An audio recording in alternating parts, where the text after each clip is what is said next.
하나님께서는 아브라함을 시험하십니다. 모든 시험에는 목적이 있어요. 목적 없이 이루어지는 시험은 없습니다.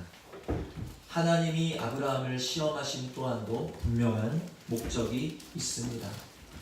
과연 이 아브라함이 합당한 자인가 합당치 않은 자인가 하는 것을 가려내시는 하나님의 목적이 있었다는 것이죠. 17절 18절을 보시면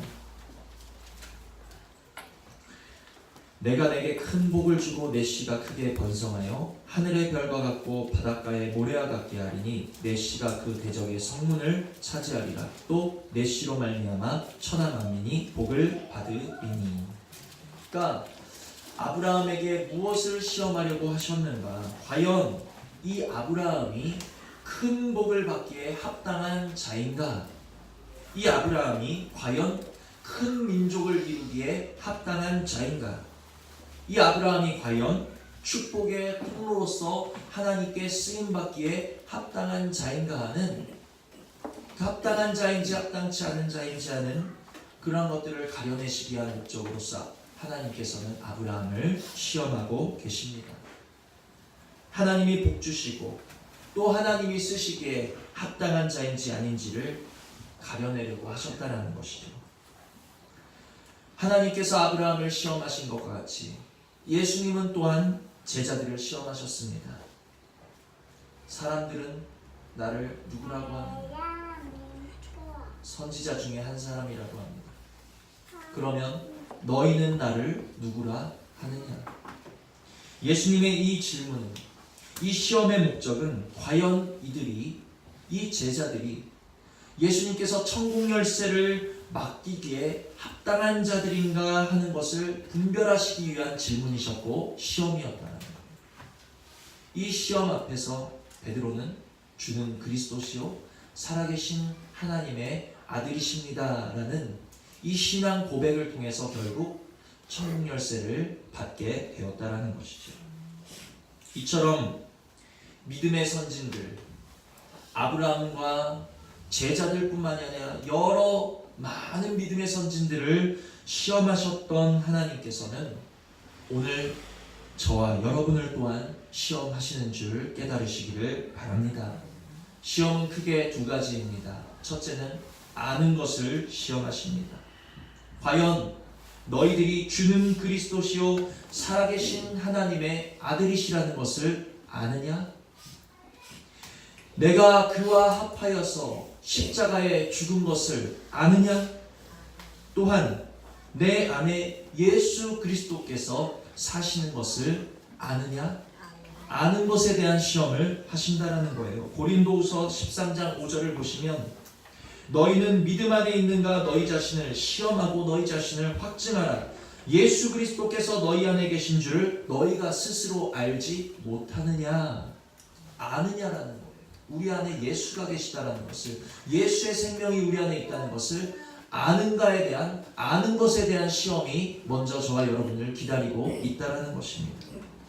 두 번째 시험은 무엇입니까? 이제 믿는 것을 시험하신다는 거예요. 그래. 너희가 아는구나. 내 안에, 지금 너희 안에 그리스도의 생명이 있다는 것을 아는구나. 안다라면 그것을 머리로 아는 자리에서 떠나서 그것을 믿는 자리에 있는지 믿는 것을 시험하시는데 그것은 바로 순종에 대한 시험이라는 것입니다. 하나님의 아들이신 그리스도께서 내 안에 사시고 나와 동행하신다는 것을 믿는다면 과연 그의 말씀에 순종하는가? 순종의 시험이 있다는 것. 아는 것에 대한 시험, 순종에 대한 시험. 하나님께서는 오늘 저와 여러분을 시험하신다는 것을 기억하시기를 바랍니다. 때로 우리에게 여러 바람이 붑니다. 환난의 바람이 불고 연단의 바람이 붑니다. 또는 세상의 유혹의 바람이 불고 미혹의 바람이 붑니다. 그 바람을 통해서 하나님께서는 우리를 시험하시는 거예요. 과연 이 바람을 통해서 너희들이 날아가는 세상으로 날아가고 쾌락으로 날아가고 정욕으로 날아가고 믿음 없음 가운데 날아가는 겉모습만 그리스도인인 쭉정이인지 아니면 그 바람에도 날아가지 아니하는 속이 꽉 찬 알곡인지를 가려내시려는 하나님의 시험의 바람이 오늘 저와 여러분에게 불고 있다라는 사실을 우리는 마음에 새기셔야 되는 줄 믿으시기를 바랍니다. 그러므로 우리는 이 시험에 깨어 있으셔야 된다는 거예요. 시험 기간에 우리가 깨어서 열심히 공부해야 우리가 그 시험을 통과할 수 있고 꼭 좋은 결과를 얻을 수 있는 것과 같이 우리가 이 시험에 깨어있지 아니하면 언제 이 시험의 바람이 우리에게 불어닥칠지 알지 못하는 때를 살아가는 우리들은 하나님의 시험 앞에 속수무책으로 날아갈 수밖에 없다는 것을 기억하시기를 바랍니다. 오늘 예배를 통해서 우리에게 두 가지가 날아가기를 저는 소망합니다. 첫째는 우리 속의 육신, 하나님과 원수되어서 불순종할 수밖에 없는 믿음 없음은 이 시간에 주님께서 바람을 부시되 성령 바람을 강하게 불어주셔서 우리 안에 모든 믿음 없는 것들은 바람에 날아가는 겨와 같이 날아가 버릴 수 있는 그러한 은혜가 있기를 원합니다. 첫 번째로 우리 안에 믿음 없음이 날아가셔야 되고, 두 번째 우리가 이 시간을 통해 날리셔야 되는 것은 시험의 바람이 우리에게 불어질 때 우리에게서 날아가는 것은 오직 예수 그리스도의 향기만이 날리실 수 있는 그러한 은혜가 있기를 주님의 이름으로 축원을 드립니다. 아멘. 그래서 이 하나님의 시험 앞에 아브라함의 모습이 어떠했는가 하는 것을 오늘 우리가 말씀을 통해 살펴보심으로 우리의 모습을 한번 또 돌아보시고 그 아브라함에게 주셨던 그 믿음을 또한 사모하실 수 있는 은혜가 있기를 원합니다. 자, 먼저 2절을 보시면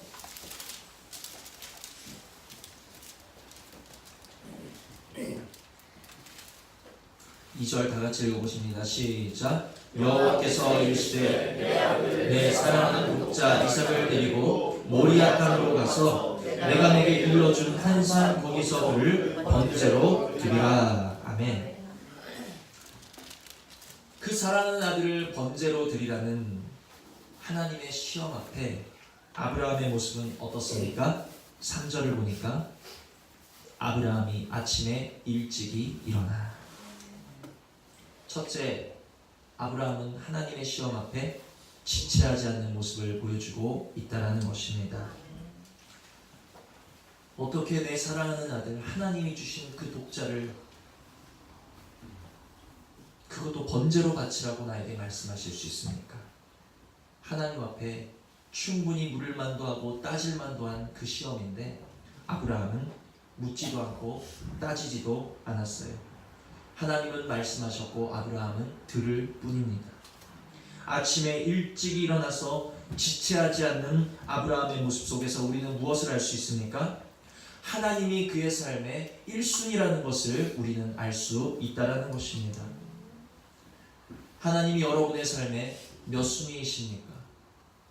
오늘 나의 삶에서 하나님은 몇 번째 순위에 위치하고 계시는지 한번 우리 자신을 점검해 보시기를 바랍니다. 하나님의 일에 대해서 지체하면, 하나님의 일에 대해서 시간을 끌면 지체할 수밖에 없는 부득이한 상황이 우리에게 또다시 찾아온다는 것을 기억하시기를 바랍니다. 하나님의 말씀 앞에, 하나님이 우리에게 순종을 요구하시는 그 말씀 앞에 우리가 요것만 하고요, 일만 맞춰놓고요, 우리는 지체할 수밖에 없는 상황 가운데 스스로 걸어 들어가는 때가 너무나도 많이 있다는 것을 우리 자신을 돌아보셔야 된다는 거예요. 요것만 하고 순종하겠습니다가 아닌 지체함 없는, 하나님의 말씀 앞에서 지체함 없는 순종의 은혜가 우리에게 열매로 맺어지실 수 있는 은혜가 있기를 소원합니다. 번제로 드리라는 하나님의 시험의 음성 앞에 아브라함의 모습은 첫 번째 지체하지 않았던 것이고, 하나님의 시험 앞에 아브라함이 보였던 두 번째 모습은 무엇입니까? 5절을 보니까 5절 다 같이 읽어보십니다. 시작. 이에 아브라함이 종들에게 이르되 너희는 나와 함께 여기서 기다리라. 내가 아이와 함께 저기 가서 예배하고 우리가 너희에게로 돌아오리라 하고. 아멘. 자, 우리가 여기서 좀 주목하셔야 될 부분이 있어요. 이제 하나님이 말씀하신 산에 눈에 보이기 시작합니다. 멀찍이. 그러니까 아브라함이 함께 동행했던 종들을 이제 그 자리에 머물러 놓고 이렇게 말하는 거예요. 너희가 여기서 기다려라. 우리가 저기 가서 함께 예배하고 우리가 너희에게로 돌아오리라. 지금 얘기하고 있습니다. 분명히 아브라함은 그곳에 가서 자기 아들을 번제로 드려야 되는데, 그럼 돌아올 때는 우리가 되는 것입니까? 혼자가 되는 것입니까? 혼자가 되는 거예요. 그러니까 종들에게 이렇게 말해야 맞는 것이죠. 내가 아이와 함께 저기 가서 예배하고 내가 너희에게로 돌아오리라. 이렇게 말해야 맞는 것입니다. 그런데 지금 아브라함은 뭐라고 이야기하고 있어요? 우리가 너희에게로 돌아오리라. 이것이 무슨 말입니까? 왜 이렇게 말했을까요? 종들이 의심할까봐? 내가 너희에게로 돌아오리라면 아니 혼자서 돌아오신다는 말씀입니까? 그럼 이삭 도련님은요 이렇게 의심할까봐? 혹은 종들이 걱정할까봐 그냥 그렇게 얘기했을까요? 히브리서 11장을 보십니다. 본문은 책갈피에 두시고 히브리서 11장을 보시겠습니다.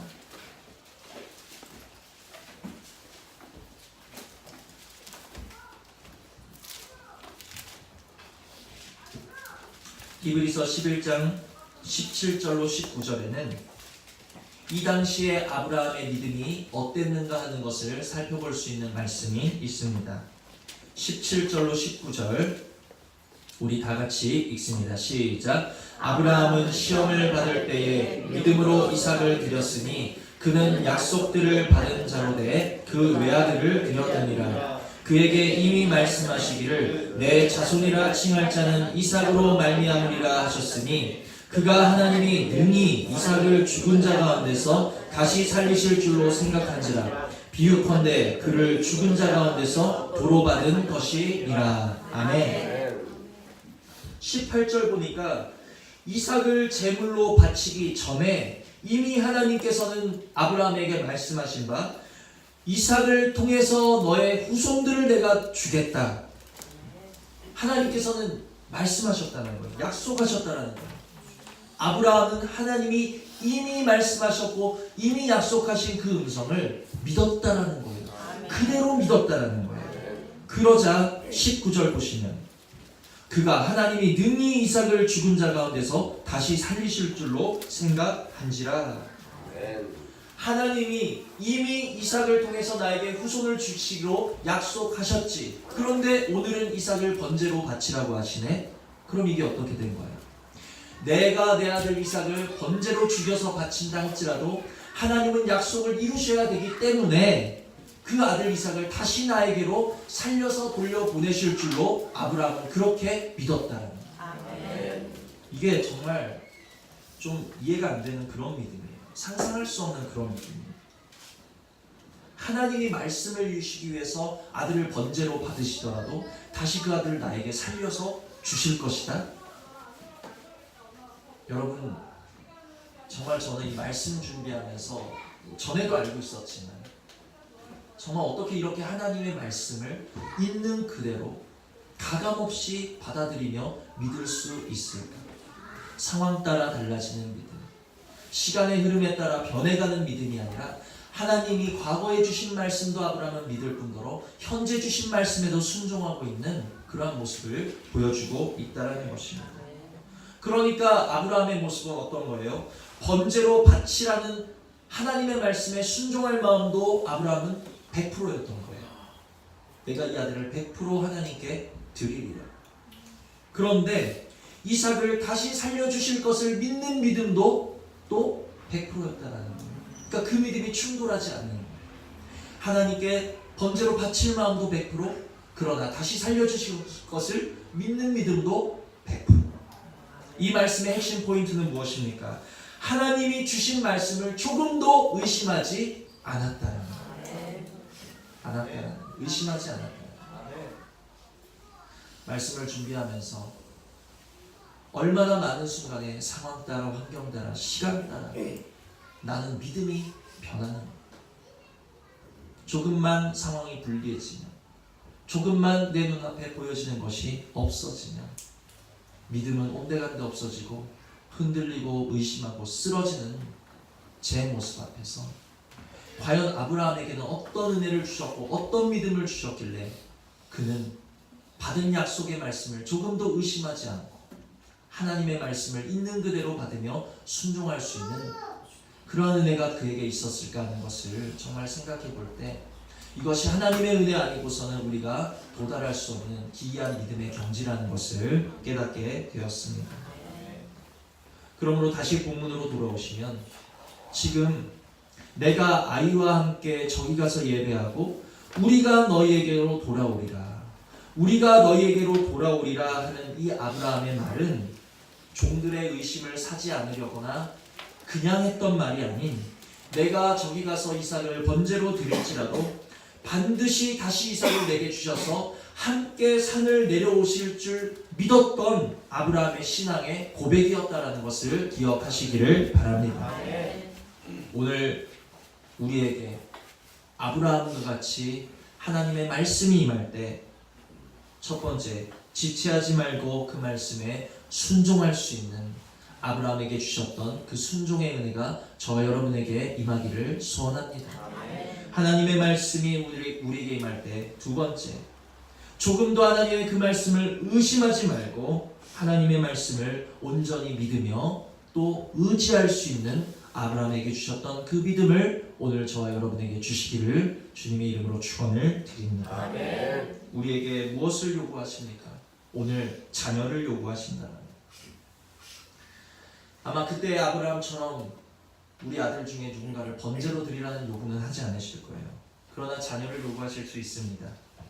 하나님을 사랑하고 경외하는 믿음의 아들들로 자라날 수 있도록 그 삶을 하나님께 바쳐드릴 수 있는 우리 믿음의 부모님들이 되실 수 있는 그런 은혜가 있기를 원합니다.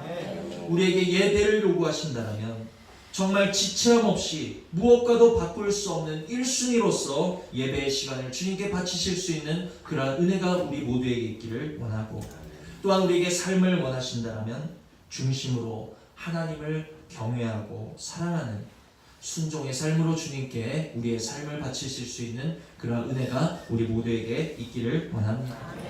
또한 하나님께서 주신 말씀을 온전히 신뢰하기 원하실 때 말씀을 의지하여서 맡겨 버리심을 통해 우리의 삶을 경영하시고 우리 교회를 경영하시고 우리들의 가정을 경영해 이루어 나가시는 하나님의 역사하심을 우리 모두가 서로에게서 확인하실 수 있는 그런 믿음의 역사가 일어나는 교회 되기를 주님의 이름으로 축원을 드립니다. 여기까지가 이제 그 하나님의 시험에 대한 아브라함의 모습이었어요. 그런데 하나님의 시험은 그 아버지 아브라함의 것만이 아니었습니다. 또 누가 있었습니까? 아들 이삭의 것이기도 했다라는 거예요. 아브라함의 시험인 동시에 이삭의 시험이기도 했다라는 것입니다. 이 하나님의 시험 앞에 그럼 이삭의 모습은 어땠을까요?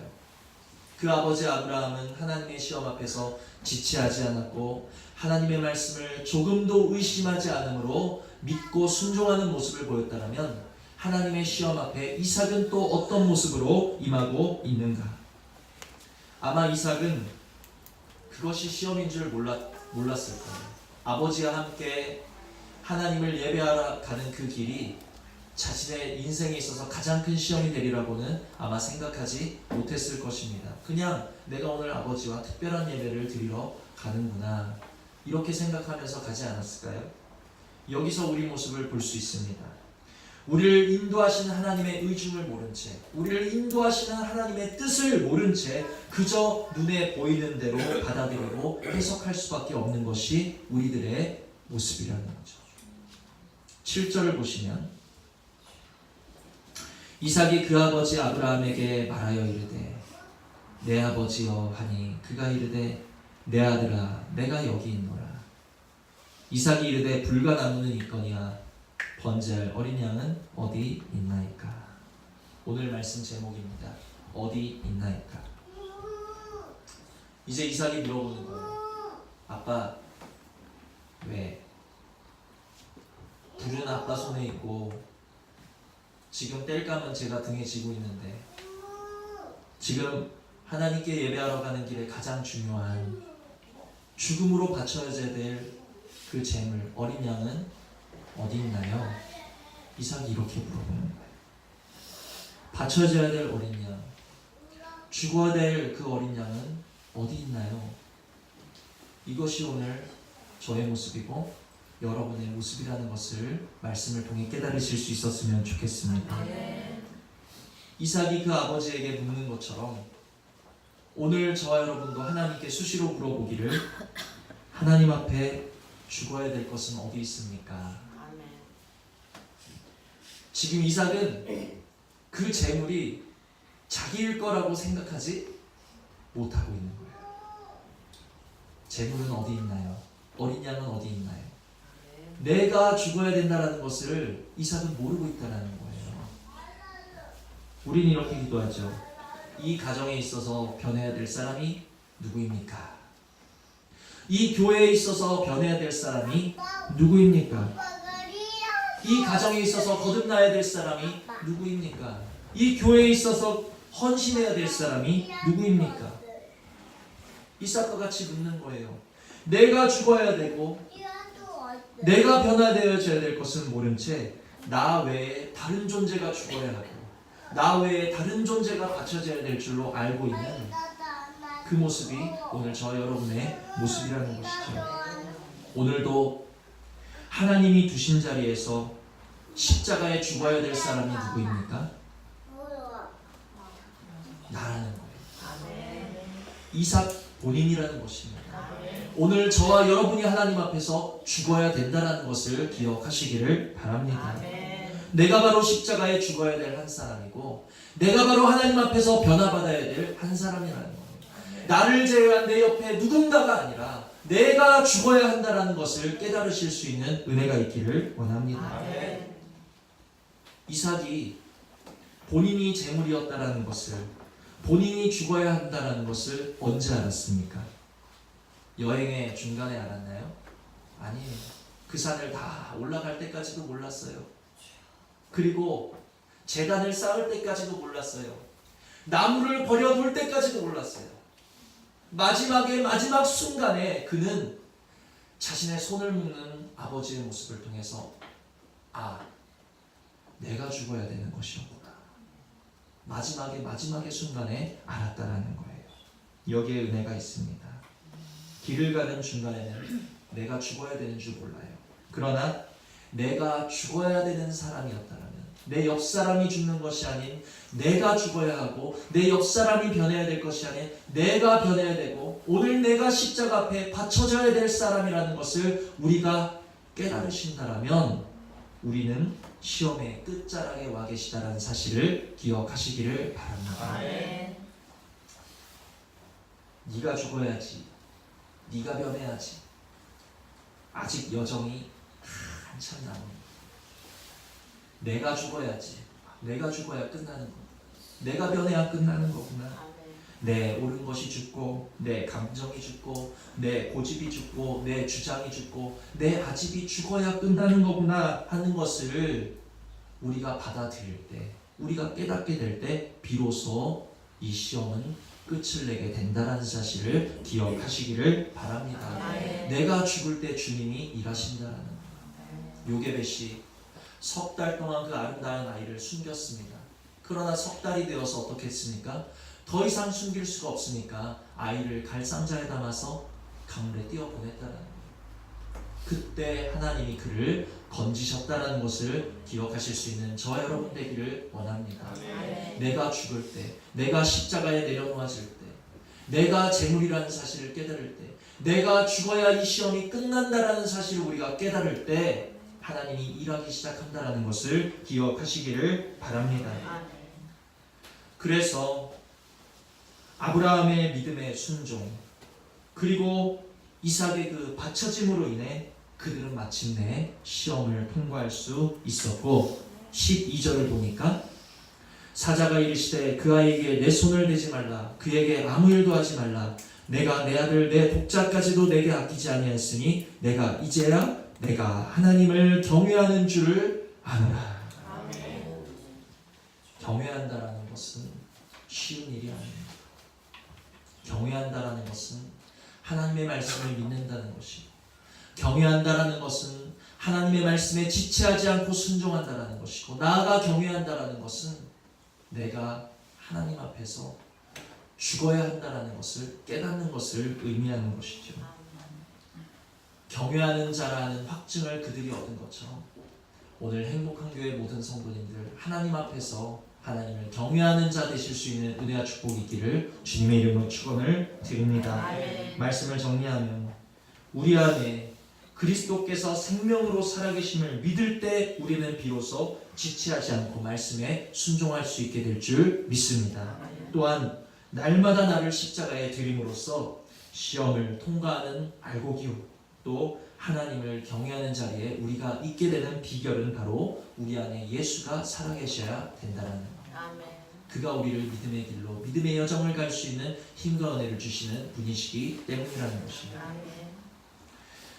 우리가 좋아하는 여호와 이레, 이 본문을 통해서 저도 여호와 이레로 설교를 참 많이 했어요.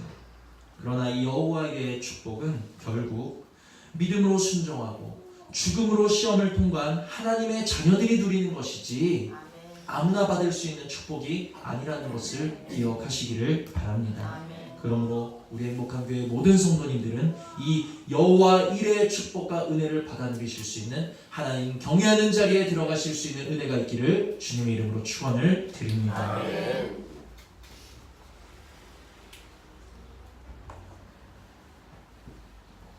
마지막으로 시험 앞에서 아브라함의 모습을 살펴보았고, 또 그 시험에 임하는 이삭의 모습을 통해서 우리 모습을 보았습니다. 마지막으로, 그러면 좀 이상합니다. 하나님은 왜 이런 시험을 허락하셨을까?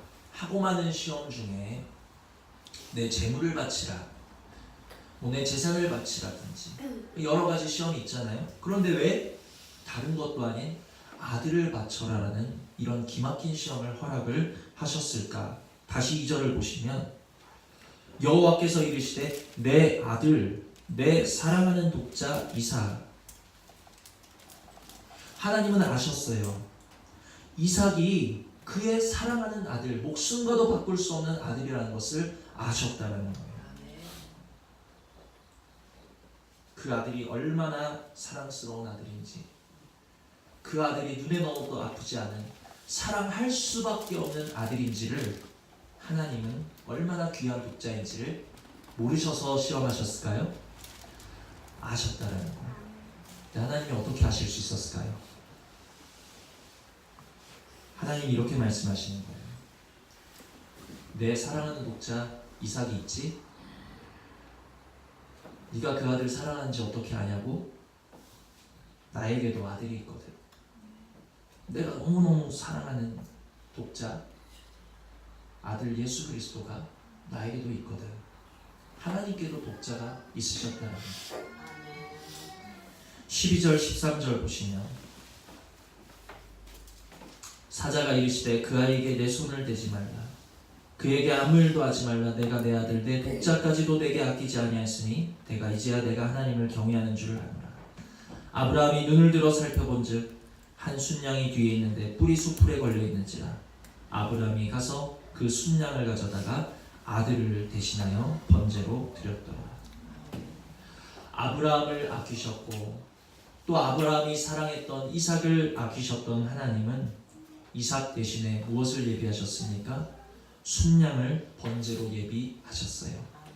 그런 것과 같이 오늘 우리를 아끼시고 우리의 생명을 아끼셔서 구원하시고자 하신 하나님은 이 하찮은, 우리가 찬양했듯이 이 벌레 같은 나를 대신해서 독자, 사랑하는 아들, 무엇과도 바꿀 수 없는 아들이신 예수 그리스도를 우리를 대신해 어린 양으로 주셨다라는 것을 기억하시기를 바랍니다. 참 제가 원통한 것은 이 하나님의 절절한 사랑을 표현할 방법이 저한테는 없다라는 거예요. 하나님께서는 이 아브라함의 시험을 통해서 당신의 마음 두 가지를 우리에게 보여주셨는데, 첫 번째는 로마서 5장 8절에 나와 있습니다.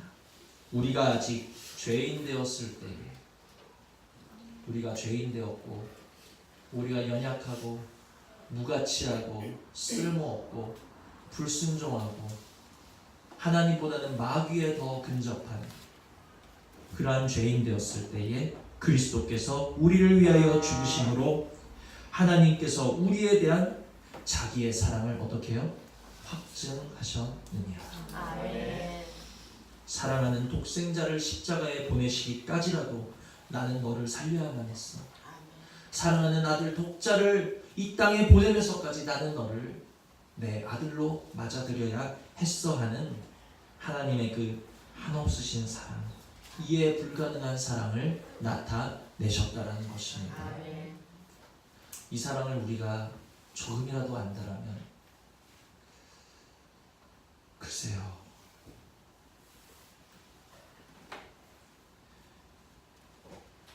아브라함의 시험을 통해 첫 번째로는 하나님께서 당신의 심정을 보이시기를 내가 너희를 얼마나 사랑하는지 아니 하는 것을 보여주셨고, 아멘. 또 두 번째로 보여주시는 것이 있습니다. 자, 본문 16절부터 보시면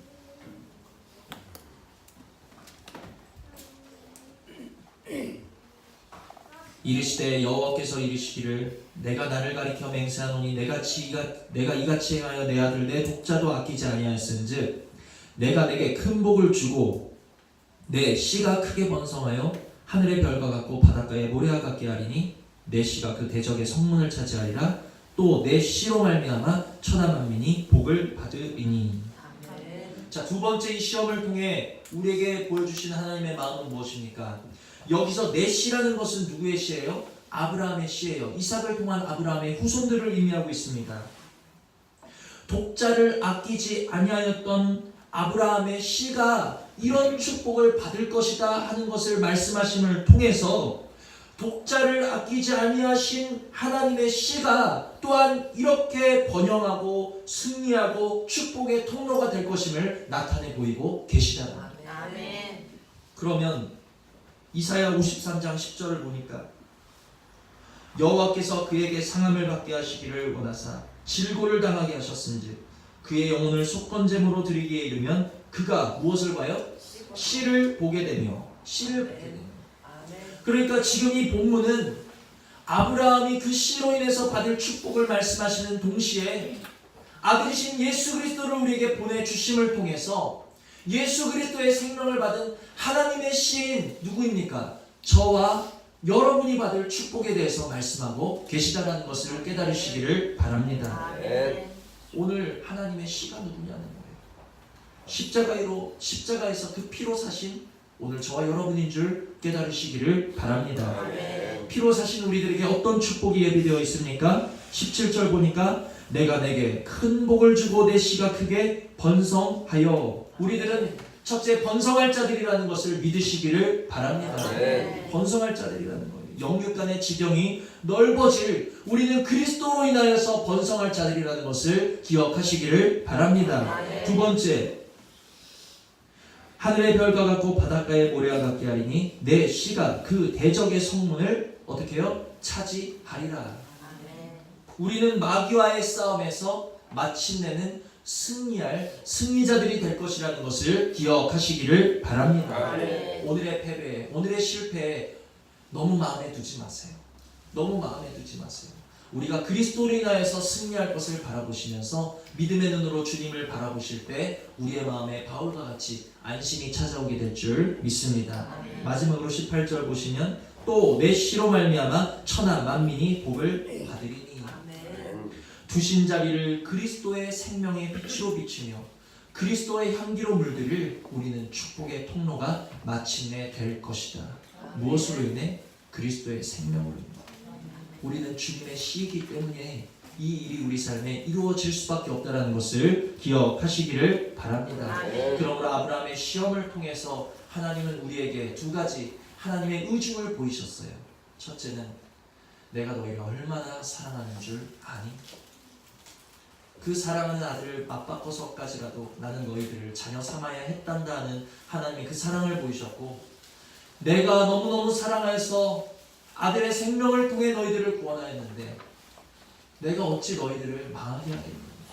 내가 어찌 너희들을 쓰러지게 하겠느냐? 아멘. 너희들은 그리스도로 인하여서 번성할 것이고 아멘. 승리할 것이고 축복의 통로가 될 것이다라는 하나님의 약속의 말씀을 믿음으로 붙잡으시고 의지하실 수 있는 저와 여러분이 되실 때 우리에게 주시는 모든 말씀 앞에서 또는 모든 시험의 바람 앞에서 우리는 지체치 않고 하나님 앞에 순종하는 자가 될 것이고 아멘. 하나님의 말씀을 믿음으로 의지하는 자리에 들어가게 될 줄 믿습니다. 아멘. 오늘 주신 이 말씀 속에 정말 아브라함의 모습, 이삭의 모습, 하나님의 그 마음이 내 안에 온전히 담겨지고 심겨질 수 있는 은혜를 통해 나도 주님 닮은 열매 맺는 자리에 있을 수 있기를 정말 소망하시고 간구하실 수 있는 저와 여러분 되시기를 주님의 이름으로 축원을 드립니다. 들으신 말씀 생각하시면서 잠시 기도하시겠습니다.